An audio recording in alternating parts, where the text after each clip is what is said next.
पवित्र जागर उत्सव मुखर थिला शिव मंदिर।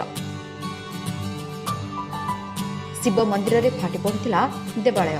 लोकंको गहली लागि रहितला शैवपीठरे। बहुत खुशी लगुच आज पवित्र जागर महाशिवरात्रि अष्टसम बुलिली शेष आसिली आम गोसाई पाखत महादेव को दर्शन कर घर को जी।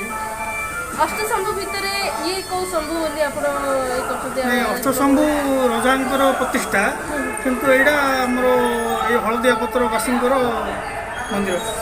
मु गोटे भगवान को प्रार्थना करी जो कोरोना महामारी जो आस्ते आस्ते कमी मार लगी बहुत माने दूरीभूत हो जाऊ संसार पृथ्वी बहुत सुंदर समस्ते रुहतु भगवान का आशीर्वाद शिव मोर उत्कंठार सह दर्शन करने आसिथिले भक्तगण।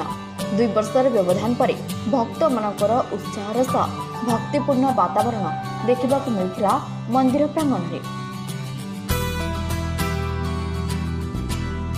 बहुमात्रा जनभली सुझाई देउथिला जे भक्त एवं भगवान मध्य निबिड़ता।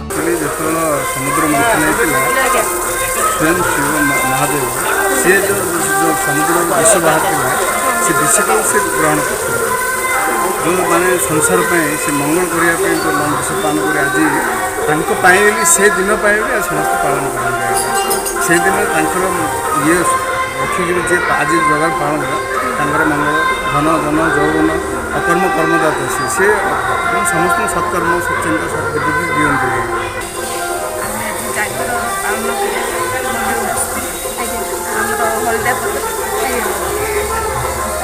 आज जागर कौन आप विशेष देखिले आप केते उत्साहित अच्छा कोविड पे तो आप आसी पारे